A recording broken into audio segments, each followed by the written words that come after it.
ओ नमस्कार। मेरे मनोकामना ज्योतिष चैनल पर सभी दर्शकों, श्रोताओं, माताओं, बहनों को स्वागत है, अभिनंदन है। मित्रों, आज का टॉपिक है लंबी अवधि वाली के लिए, सिंह राशि वालों के लिए। जो लंबी अवधि का गोचर है, गुरु शनि की जुगलबंदी से आपके निकट भविष्य 2 से 2.5 साल में क्या क्या होंगे। अष्टम शनि आपके 30 साल में और गुरु 12 साल के बाद द्वादश हुए हैं, इसके बाद लग्नस्थ होंगे। इस दोनों का दारोमदार विशेष फल प्राप्त क्या होगा, या क्या निगेटिविटी क्या पॉजिटिविटी रहेगी, उसके बारे में स्पष्ट रूप से समझिए। उस हिसाब से आप स्टेप लीजिए। चाहे संतान, संपत्ति और देश विदेश, आयात निर्यात, जिस तरह की भी बात हो आप उसको ले सकते हैं। धार्मिकता का कोई उपदेशक है, कोई दर्शन शास्त्र के प्रोफेसर हैं, कोई कुछ है, जो भी धार्मिकता से जुड़े कार्यों में इन्वॉल्व हैं, वैसे लोगों के लिए क्या क्या हो सकता है। सर्वप्रथम, गुरु जब द्वादश में आते हैं तो द्वादश भाव से क्या क्या देखा जाता है, इसको आपको समझना चाहिए। उसको समझने के लिए आपको मालूम है कि द्वादश भाव मोक्ष का है, द्वादश भाव पब्लिक का है, द्वादश भाव विदेश का है, द्वादश भाव रोग आदि व्याधि केस मुकदमा का है, द्वादश भाव हॉस्पिटल का है। द्वादश भाव अगर आयस हो के द्वादश भाव में आपकी कुंडली में गुरु हैं तो यह काफी व्यय बढ़ा देंगे। भले वह व्यय भविष्य में आपके लिए फलीभूत हो, या आपकी कुंडली के अवलोकन से ही पता चल सकता है, स्पष्ट हो सकता है। तो गुरु के उच्चस्थ होने पर 12 साल के बाद जो आए हैं द्वादश भाव में, तो किसी के लिए शारीरिक रूप से व्यय करा सकते हैं, हॉस्पिटल आदि में ज्यादा खर्च हो सकता है, केस मुकदमा जेल में कोई है तो उसके लिए कोई विशेष घटना घट सकती है। और जो पब्लिक से रिलेटेड कार्य करते हैं, जनता जनार्दन से रिलेटेड कार्य करते हैं, देश विदेश से आयात निर्यात, इंपोर्ट एक्सपोर्ट आदि, मार्केटिंग काम, नेटवर्किंग का काम, शेयर आदि से संबंधित कार्य करते हैं, उनके लिए ये द्वादश भाव में बिल्कुल सजग हो जाते हैं, जागृता अवस्था में आ जाते हैं, विशेष फल देने को तत्परता दिखाने लगते हैं। मित्रों, जैसा कि आप जानते हैं, सिंह राशि के अनुसार, काल पुरुष के अनुसार से ये पंचम भाव के स्वामी हैं। पंचम भाव के स्वामी, और यहां से दृष्टि डाल रहे हैं आपके द्वादश भाव से चतुर्थ भाव में। त्रिकोण का संबंध है, ये पंचम के स्वामी होके और चतुर्थ भाव को देख रहे हैं, यह विशेष फलदायक हो जाता है। वो भी अतिचार योग में राजा बन के दृष्टि डाल रहे हैं 12 साल के बाद, तो ये साधारण फल देने वाले नहीं रहेंगे। आपके सुख भाव पर दृष्टि डालने से आपके माता के लिए सुख कार्य होगा, कोई शुभ कार्य बनेगा, और माता का भाग्य उज्जवल होगा। घर वैभव का, ऐश्वर्य से संबंधित, भवन से संबंधित, वाहन से संबंधित, मकान फ्लैट आदि से संबंधित कुछ रचनात्मक कार्य होगा आपका। और वहां से दृष्टि डाल रहे हैं, इनकी दृष्टि 7वीं दृष्टि पड़ रही है षष्ठम भाव पर, ऋतु भाव पर, शत्रु भाव पर, ऋण भाव पर, आदि व्याधि भाव पर, नौकरी के भाव पर। यहाँ से नौकरी भी देखा जाता है, खास करके षष्ठम भाव में दशमेश होके जिसके षष्ठम में बैठते हैं गुरु, तो ऐसे लोग बैंकिंग क्षेत्र में नौकरी करते हैं, बैंक आदि में प्रबंधक आदि और कैशियर आदि बनते हैं। मित्रों, सिर्फ गुरु के उच्चस्थ होने से सिंह राशि को क्या फल मिलेगा, काल पुरुष के अनुसार यह जनरल प्रेडिक्शन हो रहा है। आपकी कुंडली में गुरु केंद्र के स्वामी हैं, किस भाव में बैठे हैं गोचर में, सिंह राशि के अनुसार आपके द्वादश में चल रहे हैं। क्या आपका सिंह भी लग्न है तो ये जो मैं बता रहा हूं, यह ज्यादा से ज्यादा फल आपको प्राप्त होगा। अगर सिंह राशि के हैं, पूर्वा फाल्गुनी नक्षत्र का आपका जन्म है, और गुरु की दशा, शुक्र की अंतर्दशा हो, तो यह आपके लिए वर्तमान का समय 8 जून से बिल्कुल विशेष लाभदायक सिद्ध हो जाएगा, क्योंकि गुरु शुक्र की युति 12 साल के बाद, और गुरु शुक्र की जिसकी दशा अंतर्दशा चल रही हो, अपूर्वा फाल्गुनी जिसका नक्षत्र हो, तो सोने पे सुहागा हो जाएगा। अंतर्दशा प्रत्यंतर दशा तक अगर गुरु शुक्र की कुछ है तो आप विशेष लाभ के अधिकारी हैं, विशेष लाभ आपको मिलने जा रहा है। बिल्कुल आप निश्चिंत होके रहिए। और सिंह राशि वालों के लिए आप कौन सा मघा नक्षत्र के हैं, कि उत्तरा फाल्गुन के प्रथम चरण के सिंह राशि वाले आप हैं, किस नक्षत्र किस चरण वाले हैं आपकी दशा अंतर्दशा क्या चल रही हो, इसको कमेंट में भेजें तो उसका कम से कम 50% आपको फलादेश में कर सकता हूं।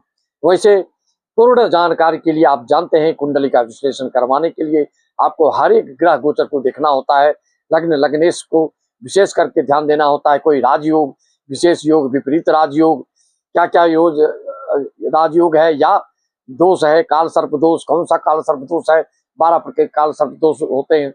लोग सिर्फ काल सर्प दोष नाम सुनते हैं और प्रकार के बारे में ध्यान नहीं देते।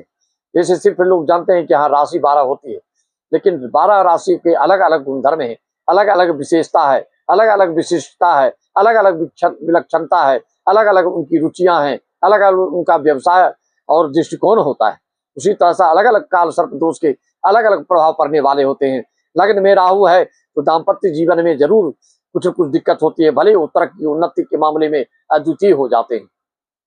द्वितीय भाव में है तो आपकी वाणी की कठोरता से कभी कभी धन डूबता है, आपके भ्रमित होने के कारण कभी भी आकुत पैसा भी देता है और कहीं न कहीं डुबाता भी, लेकिन कुटुंब परिवार से दूरी बनाता है। तृतीय भाव में आपका राहु है, राहु से काल सर्प दोष बनता है, वास्तविक काल सर्प दोष बनता है। लग्न से आप जानते हैं जैसे द्वितीय भाव से कुलिक काल सर्प दोष, तृतीय से वास्तविक काल सर्प दोष बनता है। यहाँ से काल सर्प दोष होने से आपको बिल्कुल आपकी योजना, आपके दिमाग में जो है तेज आप प्रवृत्ति के आप होते हैं, बड़ी बड़ी योजना बना करके क्रियान्वित करते हैं और सब फलीभूत आपका होता है और आराम से जीवन जीने की आपकी आदत होती है। मित्रों, तो गुरु का फल 9वां दृष्टि कहाँ पर रही है? 9वीं दृष्टि इनका काल पुरुष के दृष्टिकोण के अनुसार आपके अष्टम भाव पर अपनी जगह पे ये दृष्टि डाल रहे हैं, 12वीं राशि पर। तो वहां से अपनी ही राशि पर दृष्टि डालने से द्वादश स्थान से सिंह राशि वालों के लिए गोचर में अष्टम भाव पर 9वीं दृष्टि इनकी पड़ रही है, जो कि इनकी कालपुरुष के अनुसार अपनी राशि है। वहां पर दृष्टि डालने से यहाँ पर अष्टम भाव सिर्फ मृत्यु का को ही नहीं देखा जाता है, मारक जगह तो है ही, मृत्यु का भाव है ही, लेकिन यहाँ से गुप्त कार्य को भी देखा जाता है। गुप्त कार्य से जो चलते हैं, जो योजना बनाते हैं, जो सीआईडी हैं, जो गुप्तचर हैं, जो सीआईडी विभाग में है, या जो LIC बीमा आदि का कार्य करते हैं, या जो यहाँ से कई तरह के जैसे खदान आदि के कार्य करते हैं, गुप्त धन आदि के बारे में यहाँ से पता चलता है, गुप्त बीमारी के बारे में यहाँ सब रहस्यमयी ढंग की जो भी बातें हैं वह सब पता चलता है। तो ये गुरु की दृष्टियां, 5वीं दृष्टि चतुर्थ भाव, 7वीं दृष्टि शत्रु भाव, 9वीं दृष्टि अष्टम भाव पर, जो कि उनकी अपने ही कालपुरुष के अनुसार राशि है। ये तीनों आपकी कुंडली में गुरु कैसे हैं, कितने अंश के हैं, किस भाव के स्वामी हैं, आदि आदि कमेंट में अगर आप बताते हैं तो बहुत कुछ स्पष्ट हो जाता है। मित्रों, शनि गुरु की जुगलबंदी 2-2.5 साल में आपके लिए हर कार्य संभव है, क्योंकि 3 जून 2027 में जो शनि है अष्टमस्थ है, तो ये चले जाएंगे 9वें भाव में। लेकिन 9वें भाव से क्या क्या होगा उसके पूर्व या अभी जो वर्तमान में चल रहे हैं, तो इसका क्या फल भोग रहे हैं आप? किसी न किसी, ये बोलते हैं अंधेरी कोठरी से प्रकाशमय ये कर देते हैं किसी किसी व्यक्ति को। यहाँ पर शनि सिर्फ अंधकार में ही जीवन नहीं बनाता है, यहाँ पर ये तपाते हैं, संघर्ष कराते हैं, संघर्ष होता है, शारीरिक आदि व्याधि पीड़ा पूर्व जन्म के प्रभाव के कारण होता है।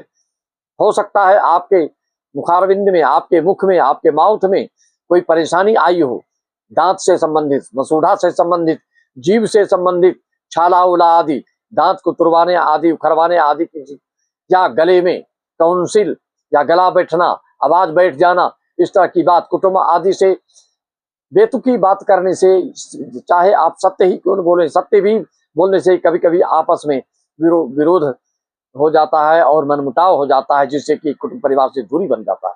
इस तरह के भी लक्षण हुए हैं तो आप कमेंट में अवश्य बताएं। और यहाँ से इनकी दृष्टि जो पड़ रही है 7वीं आपके पराक्रम भाव पर, पराक्रम आपका बना रहेगा और छोटे भाई बहनों के से टकराव कुछ हो सकता है, लेकिन पराक्रम भाव को देख रहे हैं तो आपके लिए नहीं, पराक्रम भाव के नहीं, यहाँ से ये आपकी 7वीं दृष्टि द्वितीय भाव पर दे रहे हैं और इनकी जो दूसरी दृष्टि है, तीसरी दृष्टि इनकी तीसरे भाव को देखते हैं अष्टम भाव से, तो अष्टम, नवम, दशम आपके कर्म भाव पर कर्म में ढीला ढवाला हो सकता है। आपको जो काम जितना मिलना चाहिए वह बात बनते बनते आपकी रुक जाती होगी। और 10वीं दृष्टि इनकी पड़ रही है आपके पंचम भाव पर, पंचम भाव पर, संतान भाव पर, शिक्षा भाव पर, पूर्व जन्म के पुण्य के भाव पर। इससे क्या हो सकता है आपके, और यहाँ से आप गुरु जो द्वादश हुए हैं और शनि की दृष्टि से पंचम भाव पर पड़ने से इन दोनों के इस तरह से प्रभाव आपको दिखेंगे। लीवर से संबंधित, पथरी की बीमारी है, पुरानी बीमारी है तो उससे संबंधित, किडनी की बीमारी है तो उससे संबंधित, हार्ट की बीमारी है तो उससे संबंधित, आंखों की बीमारी है तो उससे संबंधित, रीढ़ आदि की, धमनी आदि की बीमारी तो उससे संबंधित पुरानी बीमारी है तो आपको सजग और सावधान हो जाना चाहिए। शनि की दृष्टि जिसके लिए कर्म क्षेत्र में आते आते काम हाथ से निकल जाना, इस तरह के भाव देते हैं। इसका उपाय वही है कि शनि का स्तोत्र, दशरथ के स्तोत्र पढ़िए, हनुमान चालीसा पाठ पढ़िए, सूर्य देवता जो बुधादित्य योग बनाकर चल रहे हैं। और 15 जून के बाद ये आपके आ जाएंगे मिथुन राशि में, और 18 जून को बुध आ जाएंगे इस राशि में, तो वहां पर बुधादित्य योग बन के आपके और विशेष शुभ फल प्रदान करेंगे। क्योंकि सूर्य बुधादित्य योग मिथुन राशि में बुध के साथ एकादश में बैठकर यह बहुत ही शुभ फल देते हैं। कालपुरुष के अनुसार यह शनि की जगह है, और यहाँ पर बुध का आना, बुधादित्य योग बनना, सूर्य का वैदिक शास्त्र में वर्णन किया गया है कि बहुत ही शुभ फल प्राप्त होता है। सिर्फ संतान के मामले में थोड़ा सा स्वास्थ्य में गतिविधि उनको नकारात्मक देखने को मिल सकती है, लेकिन ये धन, आकूट, संपदा, ऐश्वर्य, वैभव, यश, कीर्ति, मान, पद, प्रतिष्ठा बिल्कुल बढ़ा देते हैं। राहु आपके दिसंबर से जब ये आ जाएंगे, ये जानते ही आप, ये बकरी हमेशा चलता है, तो जो सप्तमस्थ अभी चल रहे हैं, सप्तम से षष्ठम में आ जाएंगे, तो षष्ठम में आने से आपके जो शत्रु हैं, शत्रु बढ़ेंगे, लेकिन आपका बाल बाका नहीं करेंगे। ऋण आदि व्याधि जो भी है, कोई लेन देन बची है तो वह मिलेगा, ऋण कोई ले रखा है तो उससे उऋण हो जाएंगे, शत्रु है तो वह परास्त हो जाएगा। शत्रु की वृद्धि होगी लेकिन वह नतमस्तक होंगे। पीठ पीछे जो कोई बोल ले, सामने में आपकी जैसे शनि की दृष्टि होती है उसी तरह से आपकी दृष्टि से वह बिल्कुल भयभीत हो जाएगा और थर थर कांपेगा। यहाँ पर शनि की दृष्टि भी आने वाले समय में 3 जून 2027 से पड़ेगी, 10वीं दृष्टि, और गुरु की दृष्टि पड़ ही रही है। और गुरु की दृष्टि आपके द्वादश भाव से जब लग्नस्थ होंगे 31 अक्टूबर के बाद, उसे अतिचार योग में है तो कभी द्वादश में आएंगे, कभी उसमें लग्नस्थ होंगे। ऐसे करते करते लग्नस्थ जब ये होंगे और धन भाव में होंगे, ये लगातार आपको धन भाव तक आपका उद्धार करने वाले हैं। 12 साल के बाद जो आए हैं, यह अतिचार योग में राजा बन करके या तो अभी कमाल दिखाई रहे हैं, और लग्नस्थ होंगे तो आप में इंट्यूशन पावर, स्पिरिचुअल पावर, आप में फिलोसफिकल थॉट देखने को मिलेगा।